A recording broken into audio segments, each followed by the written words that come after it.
Hello, everyone. Welcome to this session. I am Arvind Ramesh. I work with the Western Digital Corporation in the research wing. Um, Today's topic is boosting performance and quality of service of MySQL with NVMe zoned namespace SSDs. Let me start my presentation.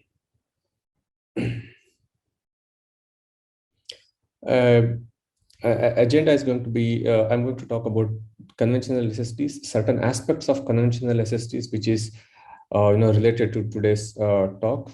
And then I'm going to talk a little bit about zoned namespace SSDs, and then storage, MySQL storage engine model, and then a brief introduction to ZenFS and a MySQL stack on ZNS SSDs, the benchmarks that we ran, ecosystem enablement that we have done, and Q&A. Coming to conventional SSDs, SSDs are fundamentally different from hard disk drives. In SSDs, we cannot do an override on a LBA, and it needs to be erase the entire block before writing to that block. So SSDs have this concept of erase blocks, which can be written sequentially, and it cannot be overwritten. For example, if you have written to an LBA 10, and if you issue a write to the same LBA 10 because the data changed, then that data cannot be returned to the same LBA. Instead, it would be returned to some other LBA, probably next available LBA, maybe 11 or next available LBA. And the previously written data at LBA 10 would be invalidated. And to be able to write to that block again, it has to be erased once again. So it has to be reset. That block has to be reset. But that is not the case with hard disks, where you can write or overwrite to a particular LBA, and that particular LBA gets overwritten. So that is one fundamental difference. And so for SSDs, when the SSDs came out, the SSDs were expected to work with the frameworks which were designed for hard disk drives. There was no flash-friendly framework, which was kind of understanding how the SSDs work and which would work in that way. So SSDs had to improvise. So SSDs hid all this logic to manage overrides and everything in the firmware of the SSD. So the firmware on the SSD does a lot of work. It manages the override requests. It does garbage collection to reclaim the old blocks. And this garbage collection activity causes space amplification and write amplification. So space amplification is something where you are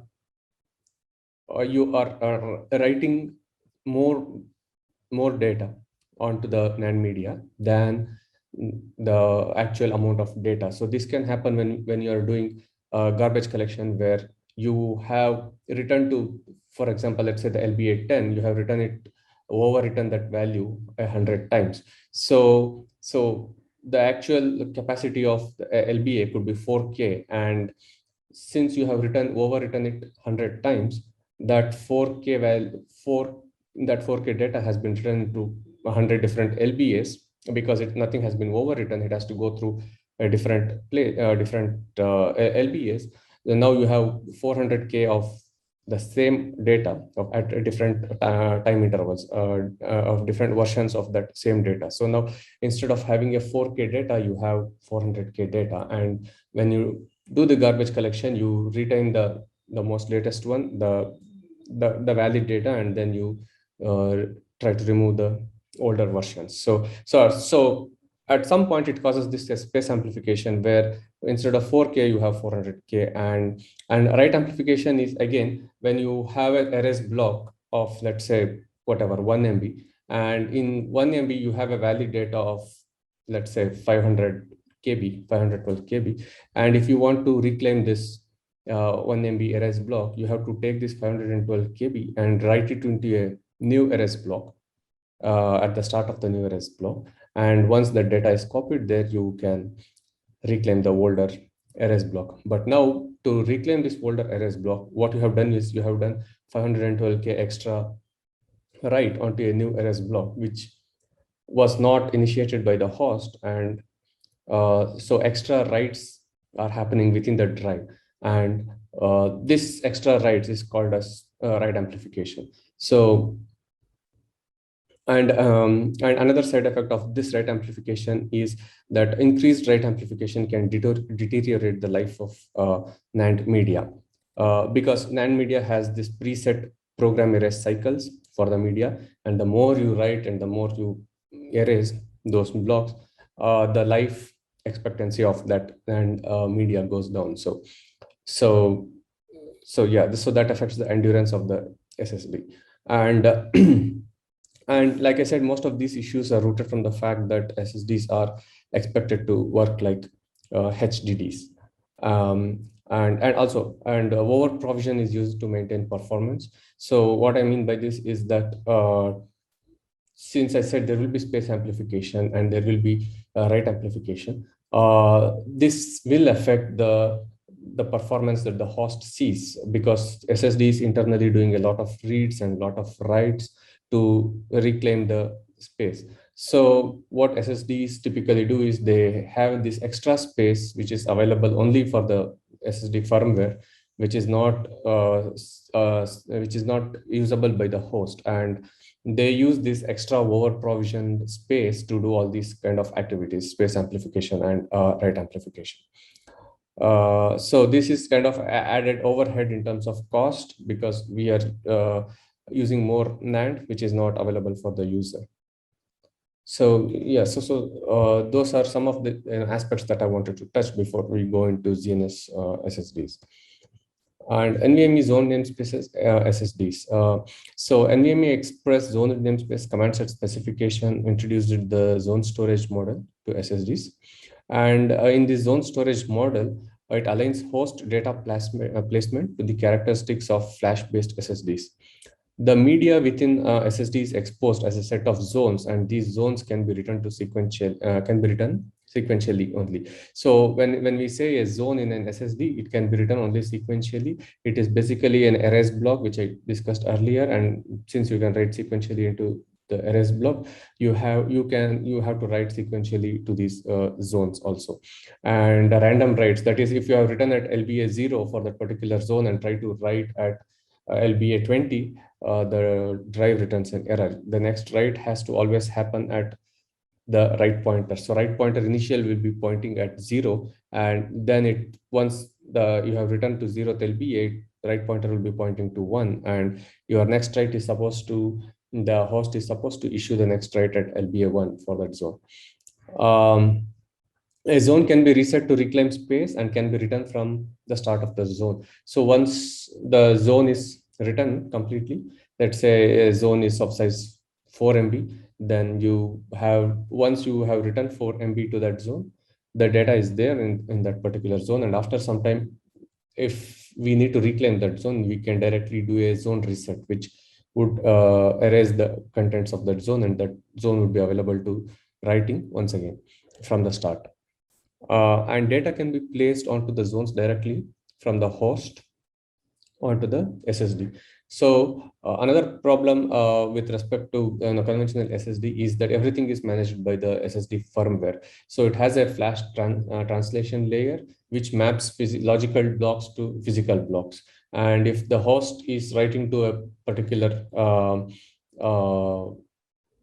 LBA, it may not be physically at the same location. It's a map which is maintained by the FTL, and but in ZNS, the host can directly get the control of the physical address space of the SSD, and it can directly write to the zones, and to whichever zone it has written the data will be written to exactly that zone. So since we are doing this, the host can do data placement, intelligent data placement, and by doing intelligent data placement, the host is taking the responsibility of doing a garbage collection, if any, and the SSD itself does not do any kind of garbage collection. So there is no SSD level write amplification or SSD level space amplification because of the SSD level garbage collection. The host application can do garbage collection, but that would but that is not at the SSD level. And so because of this, we can see significantly better IO latencies, which improves the quality of service for the host. The host see better latencies for the IOs that it does, and a higher throughput and endurance of SSDs. Because of lower write amplification, you get a better endurance of that SSD, and we get more capacity, as the conventional SSD over provisioning for well-performant device-side garbage collection is no longer necessary. So we don't need the over provisioning on a ZNS SSD because we don't do garbage collection in the drive.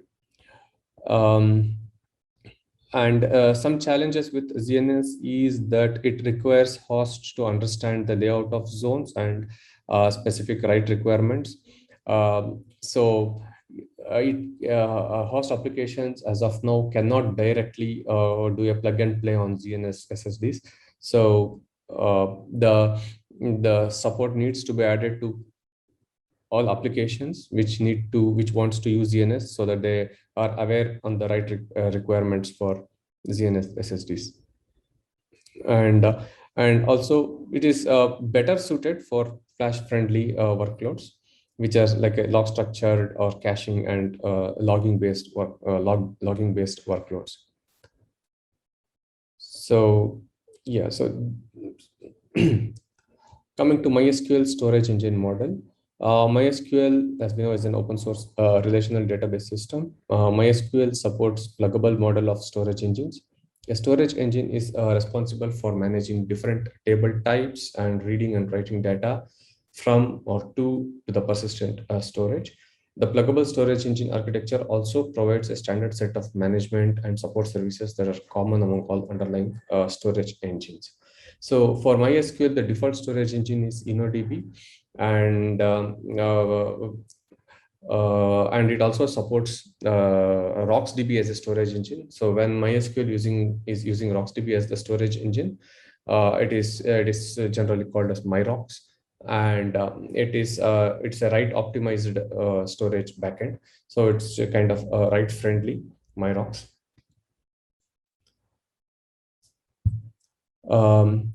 Yeah. So coming to ZenFS. ZenFS is a open source software developed and maintained by Hans Homburg from Western Digital Corporation. And ZenFS is available in RocksDB and TeraDB. It plugs into their file system interface on the front end and places data onto the zones of a ZNS SSD in the backend. So basically, it is a layer which sits between RocksDB and a ZNS SSD. So RocksDB talks to ZenFS and ZenFS talks to the drive.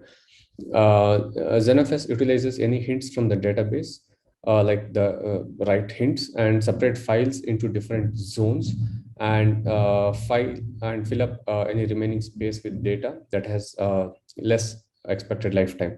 So it uses this lifetime expectancy of the data, and then places the data intelligently onto the zones. ZenFS ensures that there is no background garbage collection in the file system, improving performance in terms of throughput, tail latencies, and disk endurance. As of now, ZenFS does not have a background or any kind of garbage collection within ZenFS. RocksDB does compaction process, which is kind of a garbage collection where it removes older version of the data and moves data into next levels in the in its database. But ZenFS itself doesn't have any garbage collection. So ZenFS stores data in terms of zone files, and each zone file is a set of extents. So one zone file which has, let us say, 10 MB of data can have 10 extents, each with each extent of size 1 MB. So you get So that's how it is logically. If we want to simplify it, that's how we can visualize a ZenFS file, zone file. That's what we call it, zone file. And zone files can be placed across one or more zones, so it can span across zones. And individual extents do not span across zones. So an extent has to be in one zone, in the sense that it cannot span, basically. Multiple extents of a same file can be on different zones, but each extent cannot span on across zones. When all zone files in a zone are invalidated, the zone is reset by ZenFS, reclaiming the capacity of the zone. So when if a zone has 100 files, and once all those 100 files are marked invalidated, then only that zone is reclaimed by doing a reset on that zone. RocksDB does the garbage collection by doing the compaction process, and there is no garbage collection being done by ZenFS or within the ZNS SSD. Some zones in device are marked as meta zones, and these zones are used to store the ZenFS metadata. And metadata is also written as a log into these zones, and it is rolled over to a new meta zone when the current zone fills up.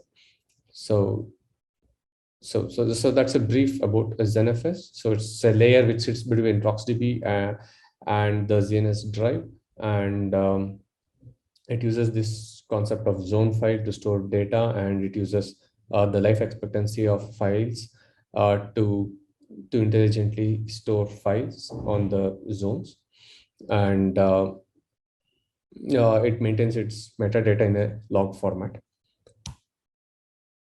Yeah. So coming to the MySQL software stack that we are using to run this. So we have MySQL, which uses RocksDB as a storage engine, and RocksDB requires ZenFS as a plugin to support the ZNS devices. ZenFS uses libzbd to do zone management operations, and ZenFS directly writes and reads to ZNS zone SSD zones using pwrite and pread. So Linux kernel 5.9 plus supports ZNS SSDs, and ZNS, and we need the ZNS SSD, obviously, which is according to the which implements the NVMe ZNS spec. So this is the stack that we ran currently to do these benchmarks, and we use it sysbench, and we ran sysbench on top of MySQL again, which was using RocksDB storage engine, and in one instance it was using XFS file system on a conventional SSD, and in the other side other test we ran sysbench on MySQL on a RocksDB storage engine, which was using ZenFS as a plugin on top of a ZNS SSD. So we have run this with the same version of sysbench, same MySQL version, and same RocksDB version, and XFS file system on a conventional SSD, and ZenFS on a ZNS SSD. And we used a Intel Xeon Gold 6258 CPU with 2.7 gigahertz and 112 cores, and RAM was 356 GB. And we used a ZNS component drive of ZenFS 3.7 for ZenFS with 3.7 terabytes capacity, and a conventional SSD with the XFS file system with 3.7 terabyte. SSDs used here share the same hardware platform and has the same type of media, so that the comparison can be apple to apple comparison. And the database size when we did this was around 2.5 terabytes with the 500 million rows per table and with 24 tables. And like I said, both SSDs have similar raw performances and capabilities to ensure the comparisons are valid. And coming to the MySQL benchmarks, so we ran 3 benchmarks. One was the read only, one was write only, and read write. So once using sysbench, we created the database, and then we warmed up the database for some time, and then these workloads were run. Workloads were run with 16 threads, 32 threads, and 64 threads. And this current chart shows the numbers with respect to 64 threads. So the blue one is where we ran on a conventional SSD with XFS and a XFS file system and conventional SSD, and the orange one is where we ran ZenFS with ZNS SSDs. And these depict the transactions per second. So we saw 69% to 154% more transactions when compared to conventional SSDs. And the first one is the read-only workload. The second one is the write-only workload. And the third one is the read-write workload. These are the workloads available in Sysbench. These are not defined by us. These are already existing workloads. We ran these and we are publishing these as these workloads are publicly available to anyone to run. We have not modified the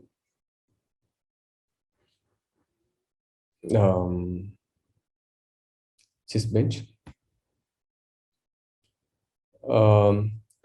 And this one is the same read-only, write-only, and read-write benchmarks with 16 threads, 32 threads, and 64 threads. We can see that with the increased number of threads, we saw increased throughput, increased transactions per second in both the cases.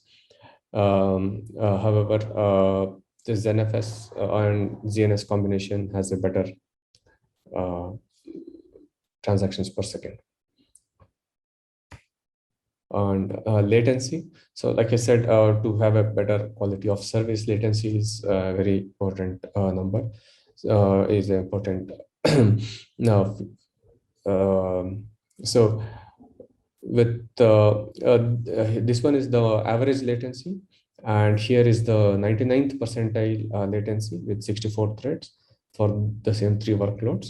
And so the latency lower, if the lower the latency, it is better because the turnaround time is less for the host and it can get it query results faster. And the lower chart here is the disk latency. This is at the disk level, not at, and these two latencies are at the Sysbench level, whereas this is the disk level latency.